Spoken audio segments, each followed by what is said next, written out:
Hey guys, how's it going? Hope things are good with you. I'm going to talk to you about this concept called Bhavat Bhavam. I'm sure you have heard about this, but if you have not, then it is an important concept.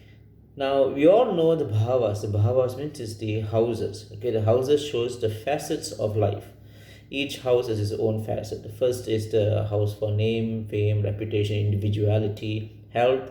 Second is for savings, speech, kudumbasthanam, which is the family, compassion, and all that. Third is tenacity, the willing to face this world with hope and confidence. Decorum, discipline is all the third, and so on and so forth. Okay, so those are houses, but what is this Bhavat Bhavam is it shows the circumstances or how whatever karakas or whatever significations for the house will be sort of affected.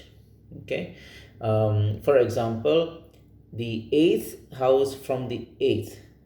Okay, say if you have the eighth house. Okay, the eighth you all know is the house of Ayur Mrityu Bhava, the house of death and life.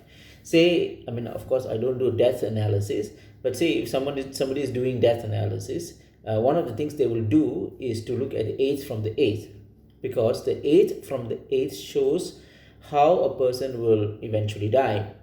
All right.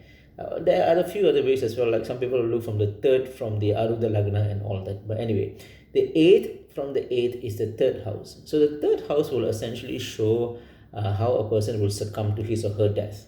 This is an example, probably not a good example, but let me see here. What about the sixth from the sixth?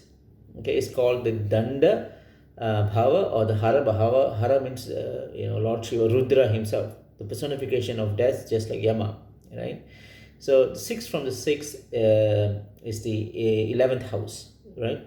Now the 11th house shows Danda, or rather what sort of punishments you have is seen in the sixth, right? But how it's going to be like a ramification, or how it's going to happen in your life will be shown, or the consequence and the circumstances will be shown in the 11th house. Okay, maybe a last example, say, let me see here, the 10th from the 10th maybe. Okay, the 10th house is house of karma. How the capacity, your actions, your outward actions, how do you get a thing done? How, if problem happens, how are you going to face it? What are the things that you're going to do in order for you to solve the problem? Okay, quite literally the actions that you take, how do you move and get things done, is the 10th house, which is why the 10th always shows house of fame, fortune, and all that, because only by action, it's really pointless if you keep dreaming about something but you don't execute anything, isn't it?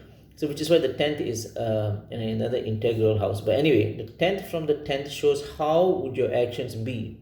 Okay, how is it going to affect you? Right, the 10th will show, yes, these are the things that you bring to this world, these are the qualities. But the 10th from the 10th shows how these qualities will be put into action. Okay, the circumstances, which is called the Bhavat Bhavam.